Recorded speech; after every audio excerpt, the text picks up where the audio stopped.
The Phoenix Suns have a rookie who's been stepping up as of late, but should he step into the starting lineup? Plus, big road trip upcoming, and the standings are as close as ever. We're going to break it all down on PHNX Suns right after this.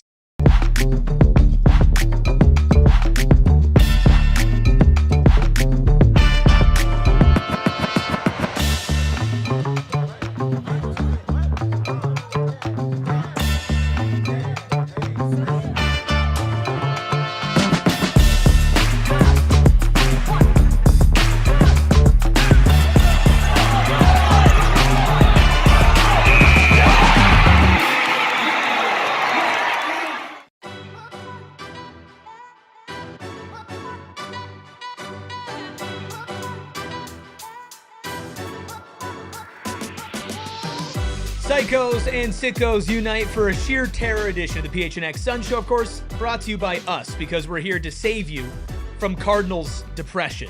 Because the Suns thank are God. Especially for you, Espo. I'm Thank Eric. you. That's Gil. We got Espo. We got Steven in studio. Woo!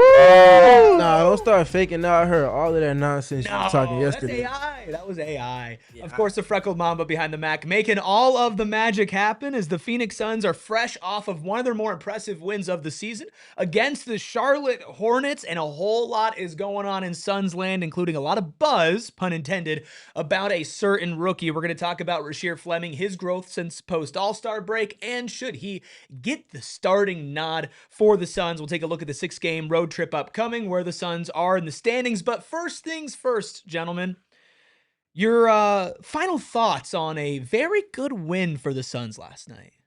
Yeah, for me, Colin Gillespie. The timeliness of the plays that he makes, offensive rebound, then Devin Booker is drawing two to the ball. He gets a three-pointer to pretty much ice the game after that, knocking down two other threes, both of those two back-to-back. Prior to then, in the early portion of the fourth quarter, amidst the Suns' run, they really kind of created some scoreboard separation for them. He just continues to find these pockets of impact, whether it be defensively with a deflection or steal or rebound. Offensively, like we just got done talking about. I think other times over the course of that game, he's making timely hit-ahead passes that keep the chains moving for their offense, and then it ultimately, I think that one ends up in the Rasheer Fleming 3 from Devin Booker. Like, there's just winning plays that winning players are going to find the opportunity to make. They're not going to wait for the opportunity to find them. They just kind of take life by the horns, and they're going to do that. And Colin is just continuing to find ways to impact not just the game with his scoring, but in other kind of impact moments to, again, just bridge the gap and be great for them.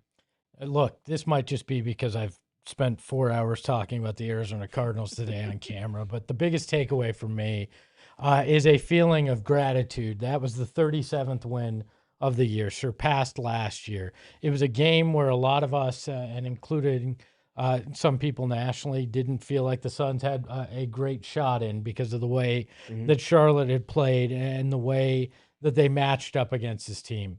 This Suns team continues to show heart, continues to find a way, and is truly a group that we can be proud of. We were told that, we were sold on that vision, and the fact that it's come to fruition means a lot because we've went through some really crappy years, and now we're actually reaping the benefit of a group that's playing hard, playing well together. And last night was just a reminder of that. Even when it looks like it might be taking a turn for the worse, they find a way to come out and play. Real quick, that's earned expectations versus given expectations. Yes. Earned, not given. And that's basically on point and aligned with what I was going to say about last night as well. Add that to the tally of games where you don't really know how it's going to go for this team. There was the back-to-back back in January with the Cavs and the Pistons, and there was the first Lakers game when Devin Booker exited early. A lot of these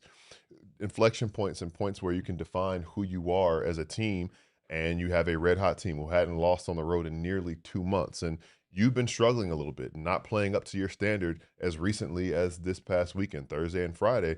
And all of that, you got back to your core principles and your basics, and you earned another one of those statement wins to remind people, hey, we're a good basketball team, and we find ways to win when we stick to what we do. And I think that's the biggest takeaway for me last night.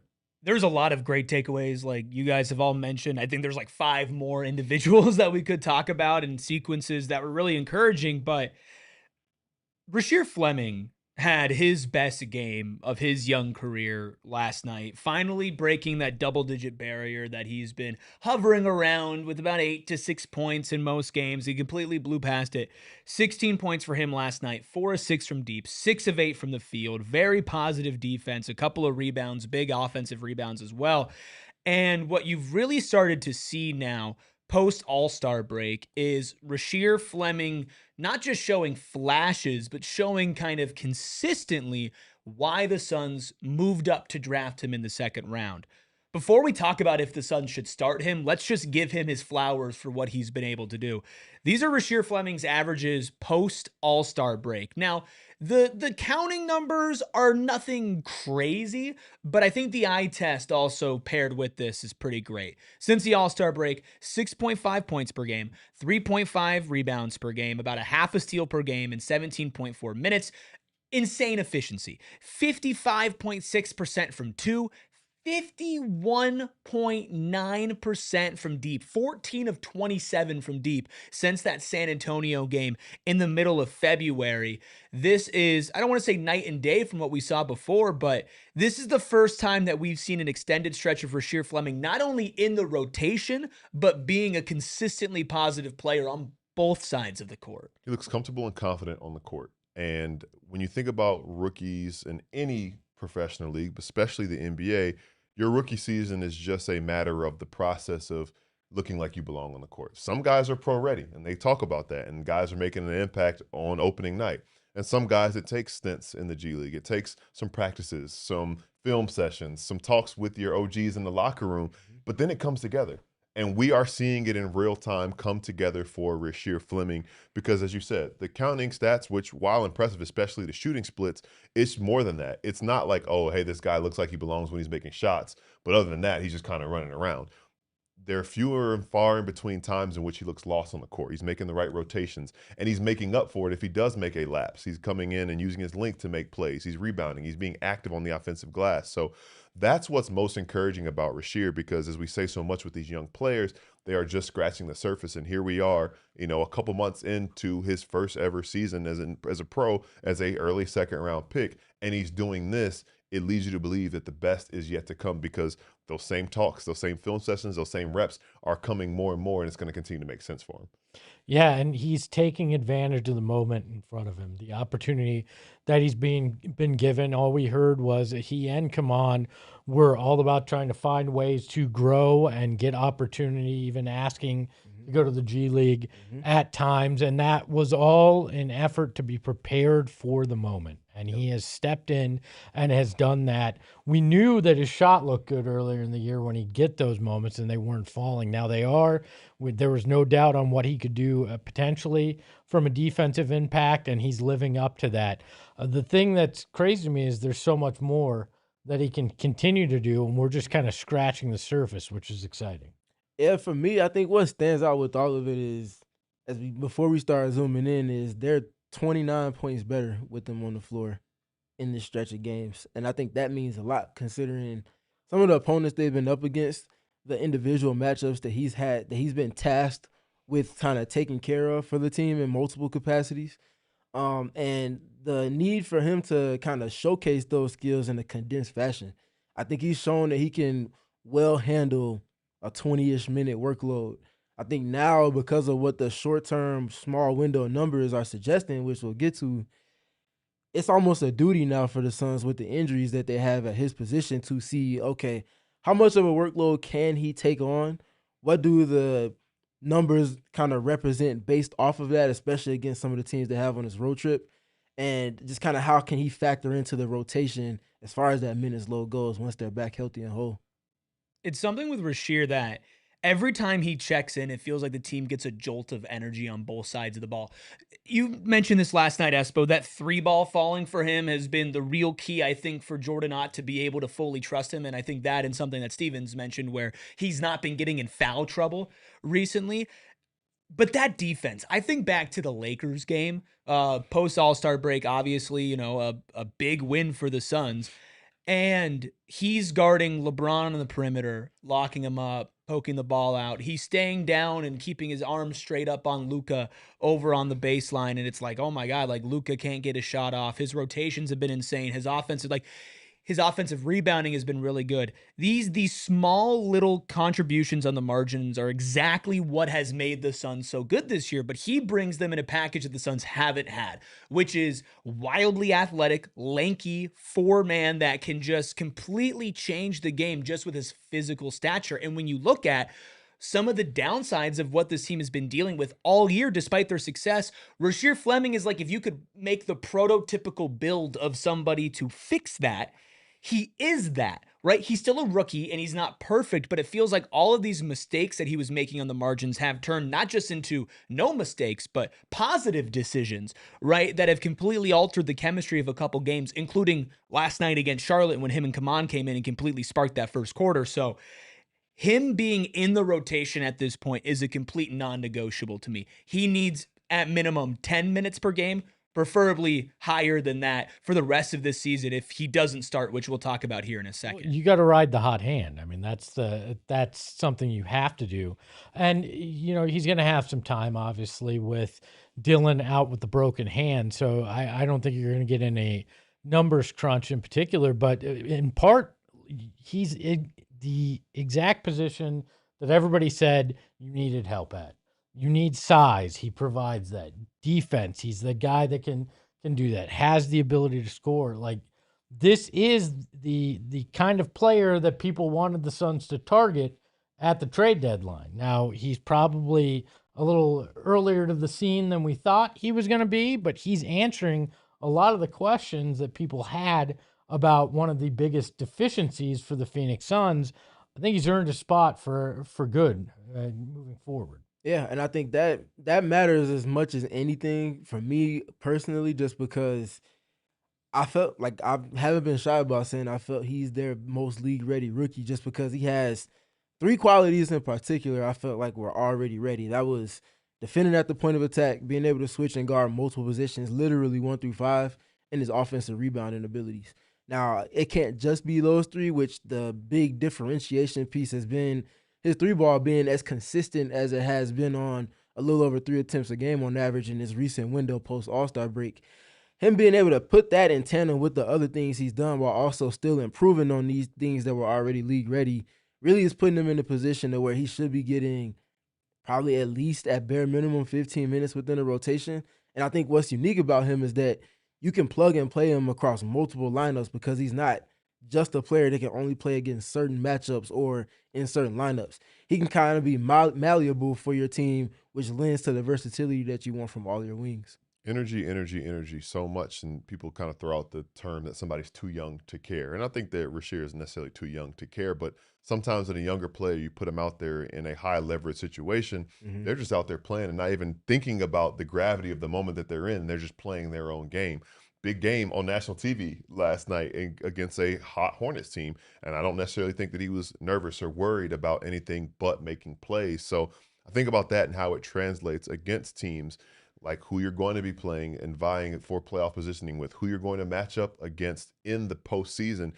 You need a jolt of energy. Here's a guy who can bring you a jolt of energy, who's playing and living up to the moment because he's not even thinking about how big the moment is. He's just living with it. You know what I mean? And think about as far as that goes with Rasheer. So that is such an important thing to have on your roster. And you see it every so often with teams having a young player that they trust to put in those positions. And the Suns are very fortunate to have one of their own and maybe even two of their own. Well, I mean, it's the old you don't know what you don't know, right? And young guys haven't been through that pressure. So I think it can be that case.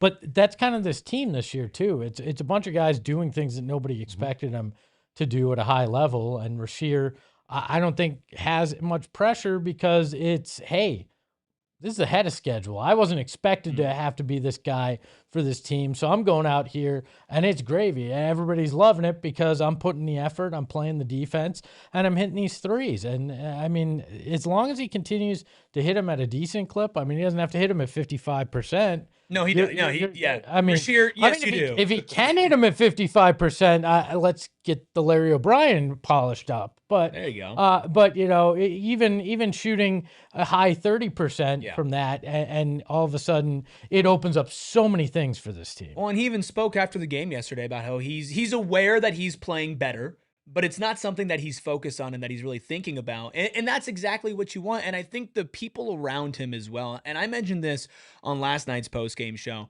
not just Jordan Ott, but the type of vets that he has around the coaching staff, the development that he's had in the G League. Steven, you had a conversation with G League head coach Paul Jesperson that's up on our YouTube channel right now where you talked about Rasheer. I think this infrastructure the Suns have built around these rookies and allowing them to grow into their own over this season has kind of given him this it's okay to fail mentality, which he did kind of go out there in some of his minutes and did fail earlier this season, picked up foul trouble. There was a stretch where he was not hitting any threes, where he was in the rotation, then out of the rotation, then down in the G League and then up in the G League. But because he was free to make these mistakes and to grow and to learn, I think we are now seeing the other end pay off on that. And sometimes it takes years for that to pay off. I think seeing this so quickly with Rasheer is kind of a testament to what people expected him to be going into the draft, which was a near-end lottery pick, early 20s, first-round guy that would end up getting pretty significant minutes in his first year. The Suns played the long game, and I feel like the long game is working out for them. Yeah, I mean, it starts that long game that you're speaking to with Paul Jesperson and everything they're doing on the Valley Suns level, because would like to take some time to highlight that part of it, because there's a reason Matt Ishbia came in and was immediately investing in a developmental team that's not affiliated with the team, but is literally a grassroots entity of the Suns franchise. That means that there's direct access, as obviously proximity is an advantage for them as well. They don't play on the other side of the country from where the home team is. They play – Arizona's very small. They play within 20 minutes of each other as far as where the Suns arena is and where the Valley Suns play. So that allows for them to make some kind of last-second decisions on getting guys to and from, leaning into that development. And I think the intentionality of Jordan Ott choosing the coaching staff pieces that are in place down there and trusting that they'll uphold the skill development pieces that they need to get guys to the league level. How many guys have we seen spend time, whether short-term or a little bit longer-term, with the Valley Suns and then get time on a big league team within this one season? They just had a coaching overhaul on the G League level, and they've already had 4 to 5 guys that have spent time down there, and now they've been back up with the league team or just stayed with the league team since that first stint. That says a whole lot. That's not something that's common at all. No, and what Matt Ishbia has said and preached is you spend money, money will come back, right? Yeah. They invested heavily in the G League in terms of not just bringing the team there, but also in part making the Mercury facility and allowing the G League team to utilize that as well. So now they have one of the best facilities in the G League also. So now they're reaping the benefits. You see what Kaman's doing. You see what Rasheer's been able to do. This team has utilized the G League to perfection, and I think that Rasheer is just yet another example of how important it is to have that place to help these guys learn. 100%. I think Rasheer's mentioned it. I think Kaman's mentioned it as well. But having guys that are upholding those same play style qualities, that not just to get that team wins, but more so to prepare you for the league level. They said that part is kind of eradicating any confusion or lack of understanding on what the demands are for you to get what it is you ultimately desire, which is minutes on the league level. And I think that clarity and role definition and routes to success is what's really got them where they are now. And that's something you and I have talked about with just rethinking how we as a whole look at the G League. I think in the past it was looked at as something with negative connotations. Oh, you're a G League player. You got sent down to the G League. That means you're not ready. That means you're not good. But the proof is in the results. I think back to the 2019 champion Raptors and the 2025 champion Thunder, two teams that relied heavily on guys that they brought up in their own G League systems until they were ready to contribute at a championship level. And you talk about the process. I don't think any of us are going to say that the Suns team is ready to win a championship this year, but stranger things have happened. But that being said, to be a championship franchise, you have to have that in place. And seeing this happen in real time with these guys and these young players should inspire more confidence in this franchise moving forward, because you understand the limitations that you're working within with bringing in more young talent. But you still can bring in young talent, and you still can cultivate them through your program, which now is tried and true with the results that you see already. So it's exciting. You bring up those two G League teams with Toronto and Oklahoma City, both in the same city, just like the Suns. Yeah. So This is now Can't beat it. the second time in 2 shows the Suns have been compared to the 2025 Oklahoma City Thunder. And now we got a 2019 Raptors comp. So hey, I'm feeling good, folks. Fleming's I'm Kawhi feeling in good. that, right? Fleming's Kawhi Kawhi. and But I mean, Collins, Fred VanVleet. If that's the route we're going, I think the other part is having decision makers, particularly in the general manager realm, that are making decisions on the futures with intention. It's not just a crapshoot. It's like, no, I'm surefire that this guy is a fit for what it is we want at this present moment and projecting forward. And I think Brian Gregory deserves his flowers. It's still very early, and it's still plenty more to prove. But I think as far as what he's been in control of in his recent stretch since becoming a GM, he's hit a grand slam in multiple respects. And I think that needs, again, more attention. Well, Rasheer Fleming is getting a lot of attention. Should he be in the starting lineup is a big question. And that's a question that we're going to answer on the other side of our first break. Husband and wife law team. If you've been in a serious accident, you don't have time to do research when it comes to who your lawyer should be, but you should spend that time. And if you do, you're going to find Mark and Alexis Breyer, the husband and wife law team. They're going to be there for you to make sure that you are taken care of from a legal perspective. They are prepared to go to trial if your case requires it, and they are certified in serious injury and wrongful death cases. They're part of the 1% of the Arizona bar that is certified in that. So they know what they're talking about, and they know how to help you. Plus, they want to make sure you get as much in your pocket as they do to their bottom line, because it is about helping you, not just helping them. And that's what you want from a group. Plus, you can cancel at any time with them, and you can reach out to your lawyer at any time as well. So if you've had a serious injury, call the husband and wife law team first. It's 602-783-8841, or visit their link in the show notes and tell them PHNX sent you. There's one thing that's clear from this show is we're all very high on Rasheer Fleming. You like that one? Can we joke about that anymore? You can be high on Pure Edibles as long as you are responsible while taking them. Here's the thing about Pure Edibles. They're not covered in sugar like all their competitors. No, they just taste good. They taste like candy, but they also, they don't just give you the effects like candy. They tell you exactly how you're going to feel: sleepy, uplifted, relaxed, balanced, energized, whatever it is. They blend CBN, CBG, and CBD, those unique cannabinoids, along with, of course, marijuana-derived THC, to give you the exact experience that you're expecting. No more guessing, no more cringing when you're chewing on the gummy and it tastes like you're biting a piece of a plant. No, Pure Edibles has it all covered. Plus, they're designed to be ripped or bit in half, making them easily shareable and easy to dial in your exact dose. So enjoy responsibly and go find yourself some Pure Edibles products from over 130 dispensaries across Arizona. Thank you all for hanging out with us here to talk about the Phoenix Suns' secret weapon in Rasheer Fleming and if he should start. But I know what you should do. Hit that like button, hit that subscribe button, and become an MVP, just like Jeffrey in the chat. MVP. MVP. Jeffrey now gets access to exclusive emojis, exclusive content, a prepaid super chat for every single month that Jeffrey remains a member, plus a special little badge next to your name. So congratulations to Jeffrey. Should Rasheer Fleming get the badge of starter for the Phoenix Suns? I know that we all agree that he should be in the rotation, but there's a big difference between being in the rotation and starting. So let's start with the basic question and let's dive into why. I want to take a poll here from all of you, and let's put one in the chat as well. Should Rasheer Fleming be the starting power forward for the Phoenix Suns? Yes. No. I say no, because he should be the starting 3. Ooh. And what I say by that, and what I mean by that is, just for me, I brought this up in the short term, considering who's around, who's available, and all of that stuff. So not just the rest of the season, but just with the injuries they have and how well he's shown to take on some of those minutes that have become available. should just see how much you can get out of him in the lineups that he's been involved with and what that impact does for your team.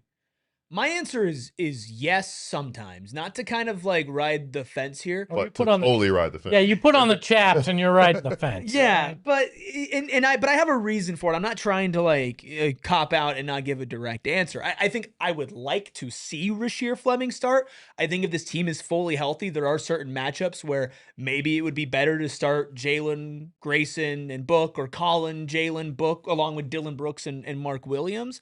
But against some teams like the Milwaukee Bucks, right, where you have a guy like a Giannis, even though that's a big task, but they're going to go big, right? Or you go against the Toronto Raptors, who have a ton of size and big wings, who are coincidentally two teams that you're going to be facing here shortly. I'd like to see Rasheer Fleming get that start, not just because of that individual game matchup, but what we're seeing with this team is that health is always going to be a question. And when you get to the playoffs, you never know when your number is going to be called.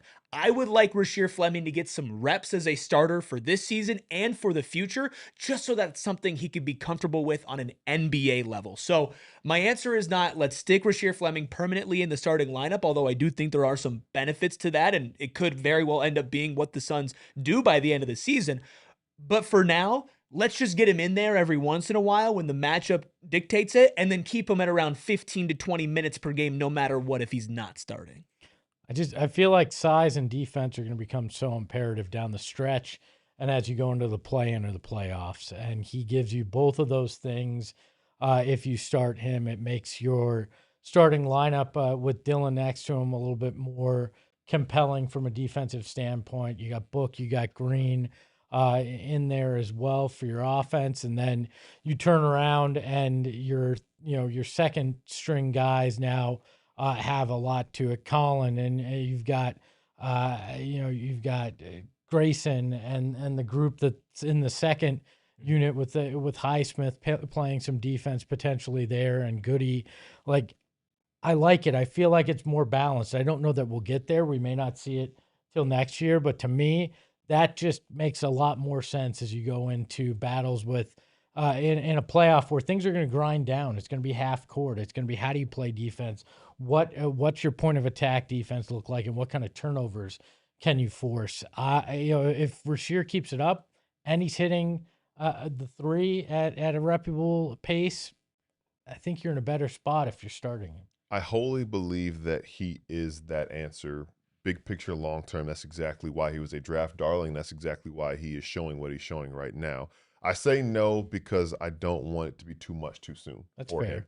And I think that he's just kind of found his groove in this current role. And I don't want a shock to that to take him back a step, because he could figure it out and he will figure it out. And the other part of it too is you're 37 and 27, and this team is not perfect. It does have flaws, especially in the starting unit. And Espo, you've been the one that's been tapping the sign about him starting before this stretch as far as that goes. So kudos to you for that, kind of having the foresight to see that this stretch was coming. But there's so much that probably is going to have to get twisted and turned around with this starting unit as is. If this team can get to full strength, I say that I say that in italics and all of that, big if. But I think that's what makes it a little more confusing for me, because you're reincorporating Dillon and what's going to happen when Grayson's back. We've all season been thinking, okay, like, is there going to be a shakeup in the starting lineup anyway? And now I have no idea what the answer actually is once they do get to full strength when Mark is back as well. So there's been so much lack of continuity in the starting lineup I'd be worried about making a change like that with 15 games left in the season. I also think a big part of this is the play of Royce O'Neal. As of late, I still think Royce can be an effective player for this team, but I think as a starter, that three-point shot has come back down to earth post All-Star break. If we're looking at his three-point shooting numbers, he's shooting 32% from deep, which pre-All-Star break, it was very different, and we're even seeing some of these kind of big shots that Royce had been hitting, he's not hitting as often. So even though the percentage is in there, it's not like, oh, but when the Suns need him to, he's stepping up, and it's just there are a couple games where it's really bad. It's been kind of consistent with him that he's been shooting relatively poorly, and then we all know some of the defensive limitations that Royce has while he's starting. I think that is a big key to this as well, because if you do have Dillon Brooks out there and Rasheer Fleming as your 3 and your 4, whichever way you want to decide those two to be, defensively, that is a lot more palatable than Royce O'Neal and Dillon Brooks. And I know that, Steven, you've had a big fight against the blow-by numbers. I haven't had a fight. I've just been speaking matter of fact. No fight, no rebuttals. You've had a public disagreement with the usage of those numbers, but I do think that when we've had these conversations about Mark, and with this team's fully healthy, we know Mark is starting, and how he has not been put in maybe the most ideal position to be able to protect the rim. I think that the kind of waterfall effect of replacing a Royce O'Neal with a Rasheer Fleming, who we've seen defend the rim, who we've seen be really good perimeter defensively and not get blown by, which I know that we're not just going to talk about blow by rate.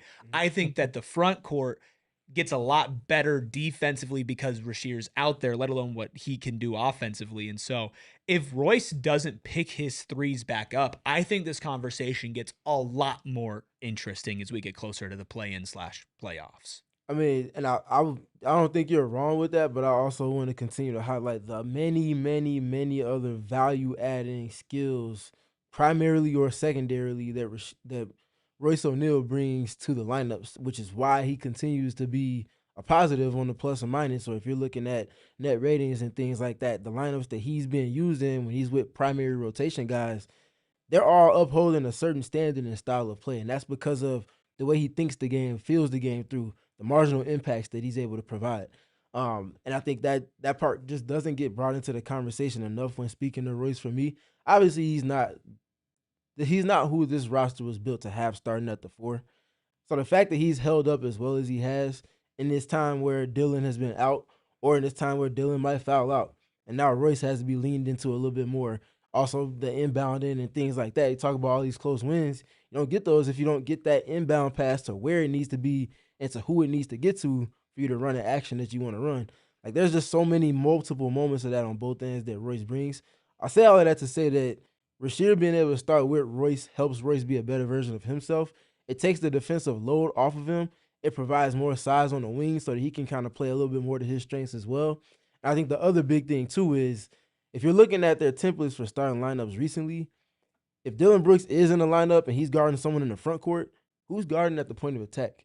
They like their pressure layers, but their pressure layers hit even more if they have size with the person that's guarding at those points of attack. So look at this road trip coming up. You got Scotty Barnes, you got Brandon Ingram, both on the same team. Who's guarding those guys? And if they're going with this present starting lineup, what does that bode in terms of the tone set that you want and the marginal impact that you need? Jason Tatum and Jalen Brown, that speaks for itself. Giannis Antetokounmpo, that speaks and Kyle for itself. Kuzma. I left him out for a reason. He hasn't been starting. He's been in and out of the rotation. Some DNP-CDs mixed in there, and that's not for weed. That's for coaches. That's not for me. But my point in bringing all of that up is, like, you have these bigger wings and you have these matchups that you're going to need to control the margins with and set tones with. And I think Rasheer, at this present moment, is their best wing in terms of doing those things within this last 6 to 8 game sample size that we're assessing.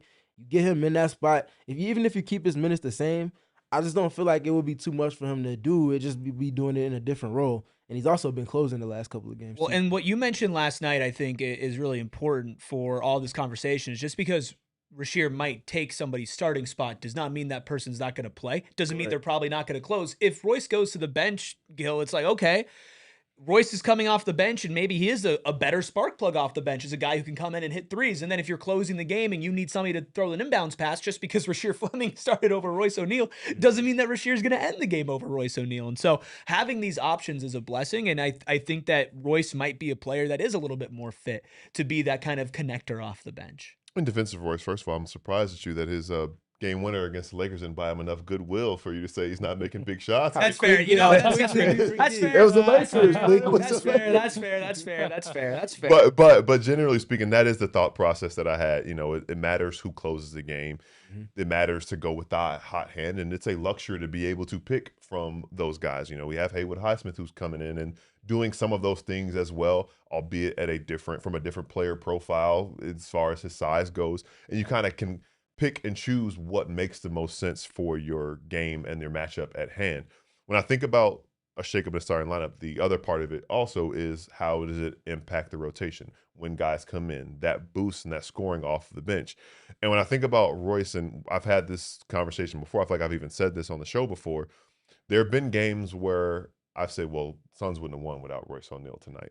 There have also been games where I've said, man, the Suns could have used more from Royce tonight. But there have not been games where I've said, man, Royce lost the Suns this game tonight. Came close the other night with that inbound that almost got stolen against the Hornets. Came close. So I think that like steadiness of like not necessarily being that much of a net negative does matter in the grand scheme of things. And I think, again, it comes back to the beginning of it, that this team has not been fully healthy or whole all season, because we at this point don't even really know what the starting lineup was actually supposed to be. So I think that's the one thing that I could say, well, maybe you can tinker with it because it never has been what it was supposed to be in the beginning. And then the flexibility of having different guys who you can pick and play and pick and choose based on the game. Yeah, I think that is part of it. And then you can't have slow starts when you get in That's true. to these games down the stretch where you're fighting for a playoff life, and then you can't do that in a play-in where it's a one and done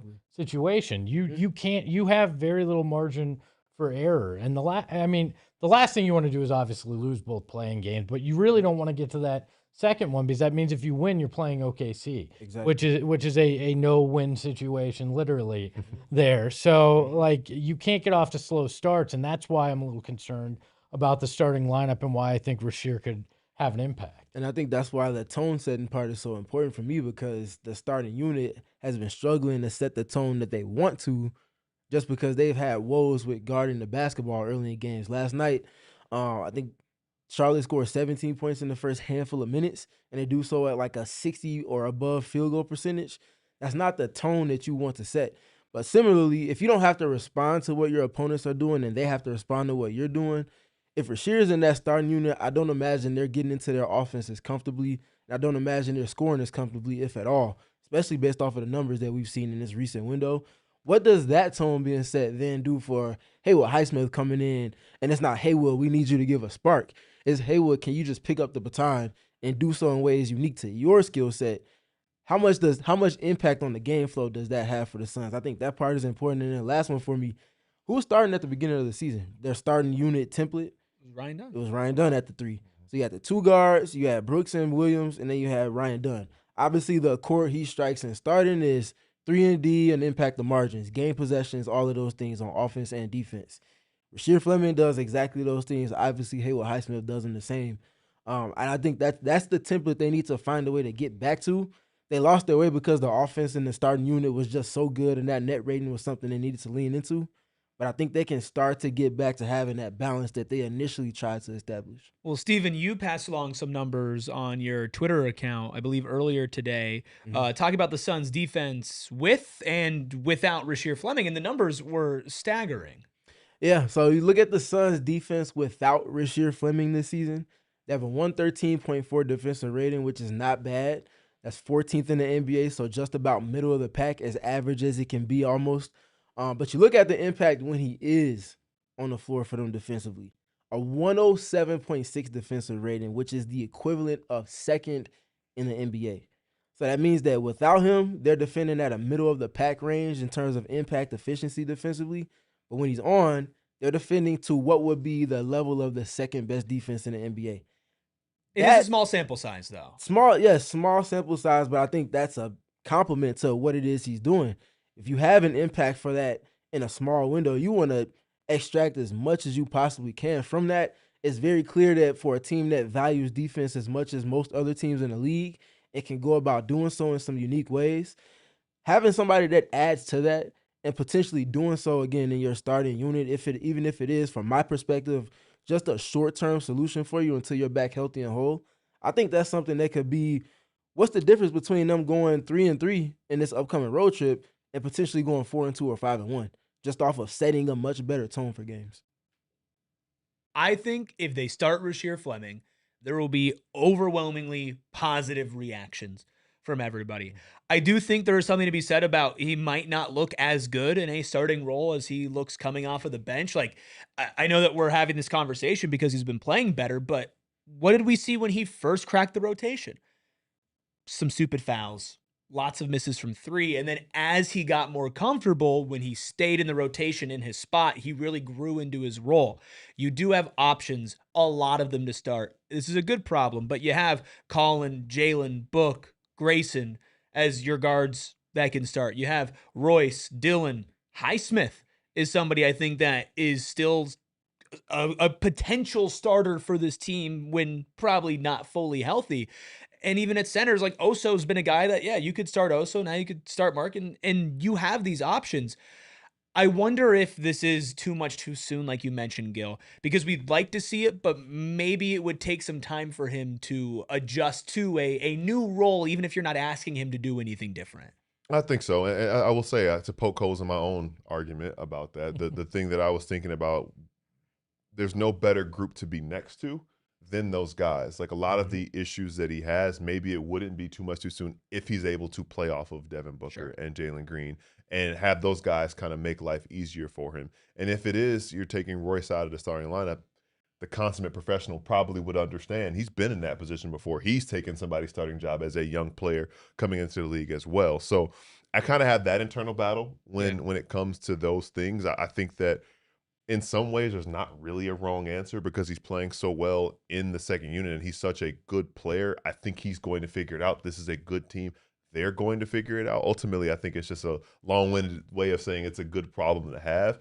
But, you know, to that point, I'm leaning a little towards, well, we might as well see it, see what it looks like. And if it doesn't work, go back to what it was doing. Well, I mean, if Ott and the coaching staff is concerned it's too much too quick, then I think you have to have a much quicker hook when it comes to if things are going sideways, like they did last night. You saw Charlotte get out to that quick run. What'd they do? They brought in Rasheer in there. They brought in like they went more defensive minded quickly. They brought in Highsmith. Like you're going to have to adjust quicker if you're not willing to make the change in the starting lineup. And you've been around Rasheer out there at practice and stuff. To me, at least from the outside looking in, he doesn't seem like a guy that's extremely flappable. Like he seems like a guy that could handle the additional pressure. I guess it's a matter of, is his skill set ready to play that additional minutes? Yeah, and I think the larger conversation, like I know we have the topic of Rasheer starting for this episode, but I think the larger conversation is back to the point I made before. The original template, which we all thought was the best template for a starting unit for them, was having that 3-and-D minded wing to impact the margins, do a lot of the blue-collar things. You need a blue-collar guy outside of Dillon Brooks in that unit. You have options now. I think you having those options, I wouldn't be mad if it was Highsmith at all. Yeah. And that just allows for Rasheer to pick up the baton off of that and Ryan Dunn to do the same if he's in the rotation, staking that significant claim of minutes. So there's a lot to go with that. I think just big picture-wise, Royce O'Neal obviously isn't going to be starting for this team long-term. He's done some good things in the short term amidst injuries and things like that. Feels like he's better suited when he's with those reserve guys and doing all of those blue-collar things there. I think you have two options to choose from between Haywood Highsmith. Is still early for him, but I mentioned that almost a month ago now. I feel like he can start long-term, and Rasheer to kind of be that middle ground between your two offensive-minded guards and then your blue-collar guys that are in the front court. I think that's a great way to look at it. I don't think it necessarily has to be Rasheer. In my mind, you just need to make a change to go more defensively, and if that's Highsmith, so be it, and let Rasheer kind of grow. As we start to wind down on this conversation, and we'll take a break, and we'll look at this 6-game road trip and where the Suns are in the standings to put a bow on a very fun show that I think we've had here. Remember to vote in the poll on should Rasheer Fleming start for the Phoenix Suns. We'll be reading that off here in a second. If you are going to put Rasheer Fleming in the starting lineup, sooner rather than later is the choice for me. Yes. This is not something that I would like the Suns to wait until the end of March, early April, and then throw him out there, because I do think there will be a slight learning curve, not because I don't believe in Rasheer, but just because that's usually how these things go when you're playing the sport on the literal highest level and competitively, like trying to make the playoffs. I'd like him to get his reps in if we're going to start trusting him with this before we get into April and possibly the play-in. But you look before the play-in, there's a stretch of games that, hey, maybe they don't matter a ton. Maybe a lot of people have seeding decided, but the way the West is shaping up, and we'll get in here in a second, is 1 or 2 games might determine whether you're in the play-in, you're in the playoffs, or hell, you have home court advantage if you're really able to string some things together and Houston, Denver, Minnesota maybe fall apart a bit. So what I don't want is like, hey, we're going to kind of hold on to the Royce idea for too long, and then beginning of April, we're going to throw Rasheer Fleming out there, and now he's making his first career starts in very high leverage regular season and or play-in games or playoff games. So if you're going to do it now. Do it on this road trip and then see what you got and assess from there. Do it tomorrow. Like, there's no time like the present. If you're going to make a change, make it now, to your point. So have you changed your mind, Gil? You're the only one of us that was an outright no on this. I think I went from outright no to like, I'd like to see it. Okay. I'd like to see it. And I might, but I need to see it to change my mind fully. So we have almost 100 votes in chat here, and 44% say, let's see it. 40% say not just yet. 15% say absolutely yes. No question. Let's get him in there. And only 1% said absolutely not. So I think the overall consensus is like, hey, let's just try it out. Just see what you've got. And if not, put Rasheer back on the bench. And that's what Kara says with her $10 super chat, which is, I like having the spark off the bench. Keep Sheer with the second unit. Worst case scenario, I don't think he's out of the rotation at all for the rest of the season. The Suns have a weapon to throw out there. If he doesn't start or if he does start, I think makes only a little bit of a difference. What matters is he plays. And I'm glad he's playing. And I think what helps with all of this, while we're talking about the Suns going from only really having one option that made sense to start at the 3 early in the season as far as the 3-and-D blue-collar mode goes, to now having 3 to 4 options that we're speaking to within that faction of players, I think what's lost in that is Jordan Goodwin coming back. In the next probably 2 games. I hope he's back for a Tuesday. If not, I imagine he's back by Thursday. Nonetheless, what that does for helping take things off the plate for Rasheer, and now he can just be that much more aggressive. He'll have that many more opportunities to get after it on the offensive glass with someone like Jordan Goodwin there.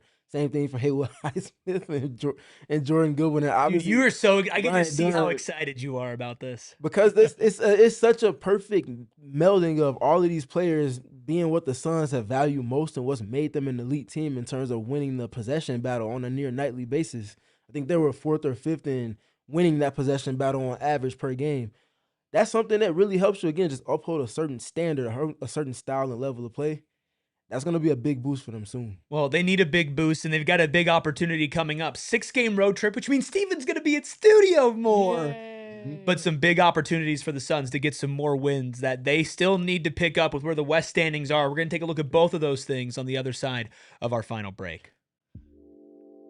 Got to tell you about branded bills. Gil, you've seen I have a massive hat collection. Very nice, you guys too. know it as well, and most of them are becoming branded bills because they are some of my favorite hats. Yeah, sure, I'm not wearing one today. I got a fresh cut. I wanted to show it off. Show that off. Well, but I'll be wearing one soon, and it's because had to get ready for Gardner Minshew. Oh yeah, they are the best hats in the business. Easy to take care of because you know what, when you wear hats as often as I do, they can get some sweat stains, those kind of things. Easy to clean. And you know what? They even make custom headwear. We've got them for PHNX. It's fantastic. Plus, they have 40 different colleges. That's right. Partnerships with 40 different universities that you can wear your college's gear on their headwear. And it's including ASU and U of A, and I believe GCU as well. Plus, they've got great Suns hats out at the Mortgage Matchup Center. So head to brandedbills.com, use the promo code BBPHNX. You're going to save 15% off your first order. Everybody needs a checking account, and nowadays it's kind of hard to make your money work for you, but that's why the My Style checking account at Mountain America Credit Union is so clutch. It's as clutch as that Royce O'Neal 3 against the Lakers that I skipped over earlier in the show.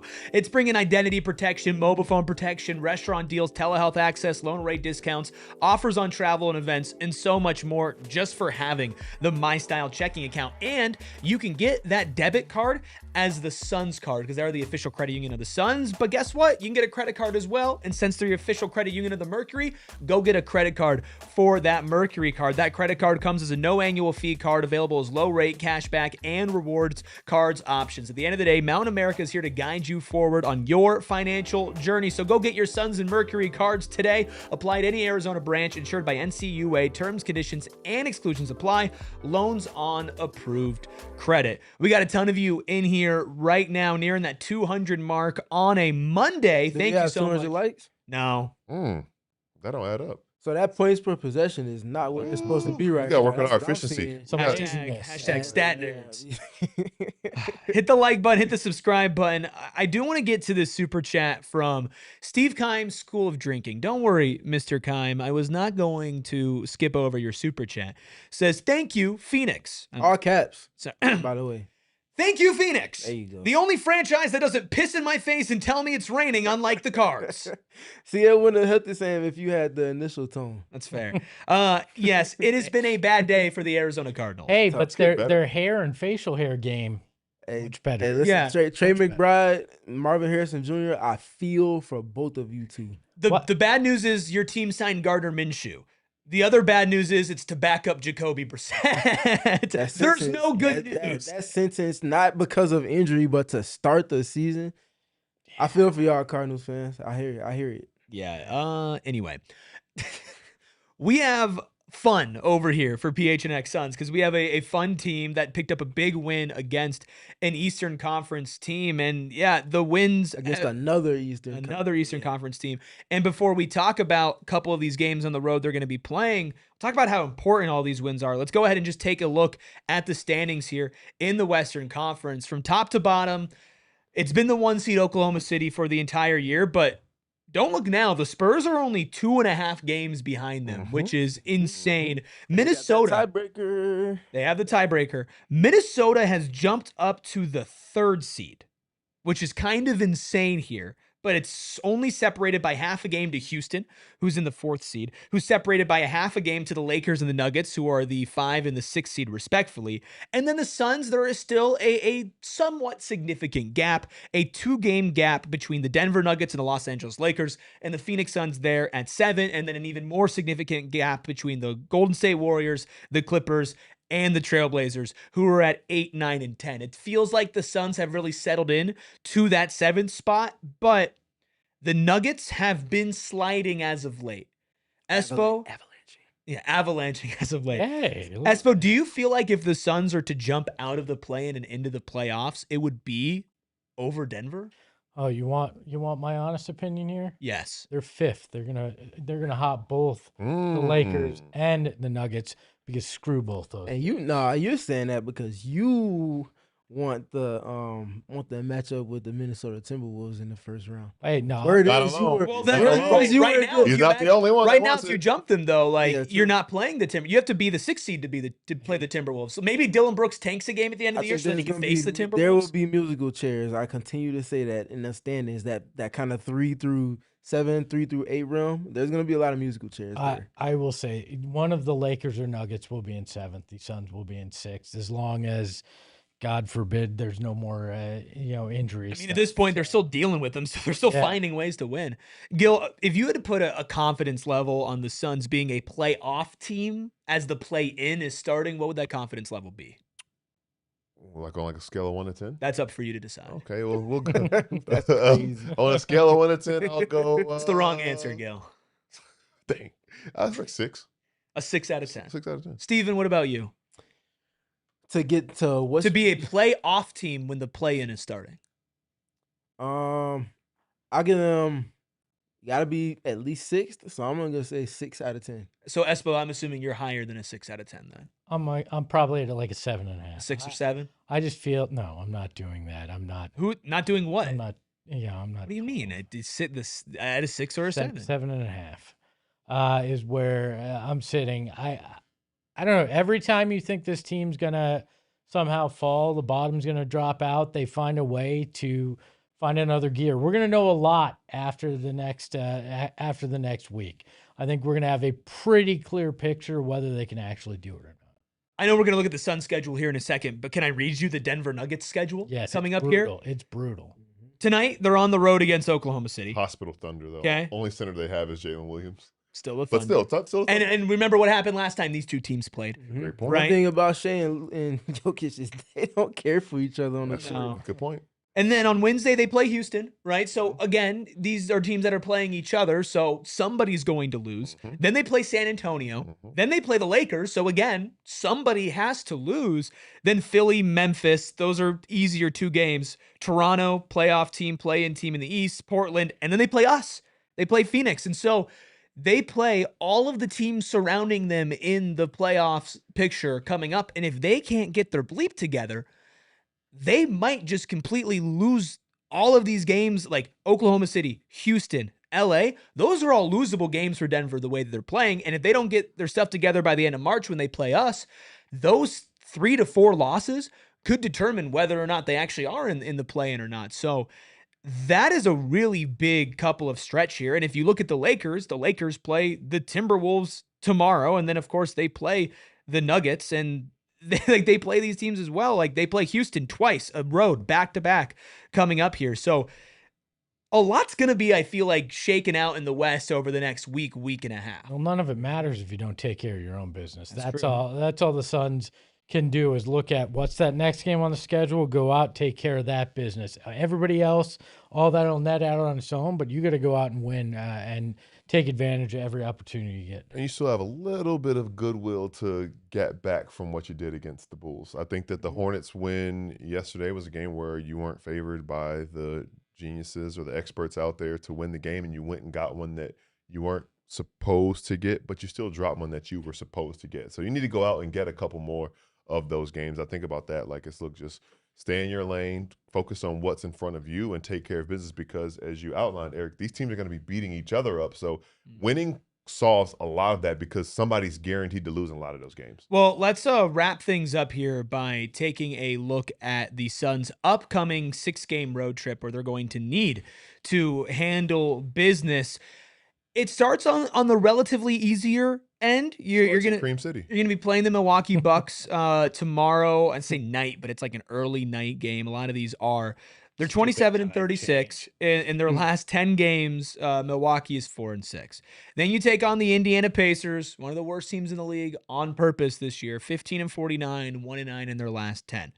Then things start to pick up on this trip. You take on the 36-27 Toronto Raptors, 5-5 over the last 10, but still 9 games above 500.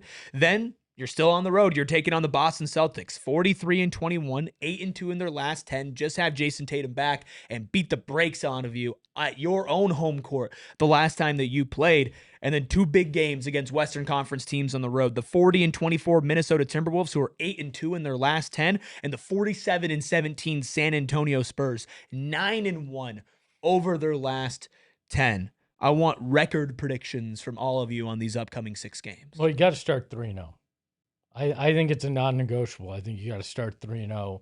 I think then you probably finish 4-2 in it, because that back half is brutal. I think you probably lose to Boston. I think you probably lose to San Antonio. I think you figure out a way to beat Minnesota yet again, 4-2 on it. I'm on the 4-2 boat as well. Starting off 3-0 feels like a non-negotiable. I do think that Boston won, but I'm not too sure about the last. I think you split those last 2. I'm not sure where. I think I'll have a better idea based on what I see from this team through the first couple games of this trip. It is interesting and worth noting that that Raptors game is Friday, and then they aren't back in action again until next week. So you do have a good little bit of rest before you go back on the court to play Boston. Maybe that helps, and maybe you can get some momentum. And maybe, you know, you have it on your mind, because the Celtics and Spurs specifically are 2 teams the last time you played embarrassed you. And this is a team that responds to teams that make you look bad. So there's that little extra maybe sense of hope when those matchups come around. Yeah, for me, it's 4-2. It's 4-2 because you want to fully atone for that Bulls loss. You got to go and get one off on the road. And I think this is one of the most clear, direct opportunities for you to do so. And it's also going to be one that helps you kind of get to where you want to be in terms of kind of breaking that 500 or close to 500 record on the road. If you get one more win, or at least one more win than you do loss on this road trip, or 2 more rather, that helps you get in a spot to where you can start to build some momentum, so that when you do come back home, you can start to bridge things back. And guess who's starting to return to the lineup shortly thereafter? Mark Williams, at some point, I imagine, as well as Dillon Brooks. Well, and some good news. Jordan Goodwin is questionable tomorrow All to right. make his return. Now, also on the injury report, Grayson Allen questionable with right knee injury management, which is a lower designation than what he was initially on the injury report was yesterday, where he was probable to out. Now he's questionable. We'll see if he makes his return after a 1-game absence for the Suns. But obviously, Jordan Goodwin being a huge part of this. I think 4-2 is where I'm going to go as well. I will say this. I think 3-3, I don't want to say is acceptable, but I think it's stomachable if at least one of those wins comes against a Minnesota or a San Antonio team. Not just for seeding. I know you're not going to catch San Antonio in the seeding, but Minnesota specifically is someone that's still in reach. But just to continue to prove that you can knock off these teams that you might face in the playoffs, as much as I'd like them to win all 6 games and sweep the West teams, what I really don't want is them to go 0-2 against the West teams on this trip. Obviously, if they're 4-2 and they're 0-2 against those teams, it is what it is. It's not a big deal. You're still 2 games over 500 on a 6-game road trip against tough teams. But it's very important to me for them to continue to beat some of these top teams in the West. So I can stomach 3-3 if it comes with wins over one of, if not both, of Minnesota and San Antonio. I feel like you got to come out of this road trip 1 game back or tied with one of these teams ahead of you for 6th. I think you need to set yourself up for that with the last, will that put us at like 12 games left after that? 12 games left. It's flown by because of how fun this team is. That's true. Time flies when you're having fun. So I think you got to be in striking distance after this road trip. If you're still where you are, or you fall back at all, I think it's over. I think you can get ready for the play-in, but this is a huge trip. Any final thoughts on this trip? I was going to say being within 1 game is massive at that point because looming is the matchup with the Nuggets. Looming is a matchup with the Lakers, which are going to be exciting games. Will feel like playoff games in a lot of ways, and it could be for seeding. So we've seen it happen in the past, but the margin of error becomes so thin if you don't go 4-2 on this trip. So I think that is the key to keeping the door open and moving up. Yeah, I got a couple to get to. Ayrton, we can go ahead and get the clip of Devin that I spoke to him yesterday about. Just look at the last 3 teams they played. Charlotte last night. The night before that, they played, the Bulls or the Pelicans? I forgot the order in which these games have been crazy. Cool, yeah. And then before that was the Bulls. So the one thing those 3 teams have in common is their approach to defense. A lot of switching with all 3 of those teams. Here's what Devin Booker had to say about how they've gotten reps against that process of late. Yeah, I mean, we're finding solutions for it. I mean, we have breakdowns every day, and, you just want to still continue to get to the next action. I think the point of switching is to slow teams down and try to keep them in isolation basketball. So coach has a bunch of great concepts, bunch of great spacing that, we go to in those situations. So, we study the game and, we found some solutions. So one thing that's common with a lot of the elite defenses is they have versatility in their approach. No different than the Suns. Mark Williams can switch, prefers to play drop coverage, but can be active in kind of toggling between both. As we look at this schedule ahead for the Suns, and we look at if we have the graphic of the Suns against top 10 defenses, we can pull that up as well. You look at 4 of the 6 teams they have on this road trip: San Antonio, Boston, Minnesota, and Toronto.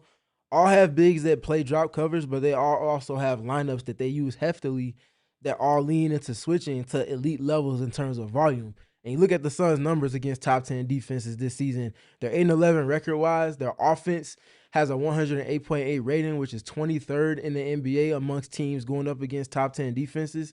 Their efficiency in terms of the shots that they do generate is 27th. That's bottom third. You look at them in the half court in terms of their offense against these defenses, 26th in terms of rating with a 90.5 half-court offensive rating. 80% of their possessions take place in the half court. That's a number you can't have. And in turn with that, they also have their transition frequency significantly kind of dwindle with all of that. So I think some of the non-negotiables on this trip, you got to create your extra possessions. You got to tend to those margins, obviously set the tone. And by way of doing those things, you'll naturally spend less time in the half court, which means more time in the open court with your transition. That's the fine line in terms of their margin for error that they have to thread the needle with amidst this road trip. I think that kind of goes back to our initial topic about Rasheer Fleming. Like, he might be the guy that helps kind of break some of these trends against top defenses. I like what Sandman says. If you go 3-3, that puts you at 40-30 on the season with 12 games left to go. Seems pretty good. That's pretty damn good. Well, all of that goes with tomorrow, where it starts a pregame, a watch along, and a postgame show. Suns, Bucks. It's an earlier tip off, so make sure that you're prepared for all of that. Kara, make sure you write down the time, okay? So Set an alarm, maybe 2 of them. Yeah, set your alarm for tomorrow's game against the Milwaukee Bucks. We're excited. This team continues to impress. Who knows what the Suns starting lineup will be? Hopefully both Grayson Allen and Jordan Goodwin are good to go, and we'll let you know when they are at PHNX_Suns on Twitter and on Instagram. Make sure you are following us there. Shout out to Freckled Mamba behind the Mac, making all of the magic happen. You can follow him at Freckled Mamba. You can follow Steven at StevenPG3. That's Steven with a PH. He's got you covered on everything. A notebook, diehard exclusive up on our website right now. Conversation with Valley Suns head coach Paul Jesperson also up right now. And if I've heard correctly, there might be a film session in the works sometime here this week that you're all very much going to want to tune into. Of course, you can follow Espo at Espo if you need some help getting through the Cardinals' disastrous free agency. Don't do Kendrick Bourne that. He's been helping you through that so far. Yeah, man. Whew. You can follow Gil at Gil McGregor _. You can follow me at ERIKRUBY. We'll talk to you all tomorrow. We all silly like the mayor.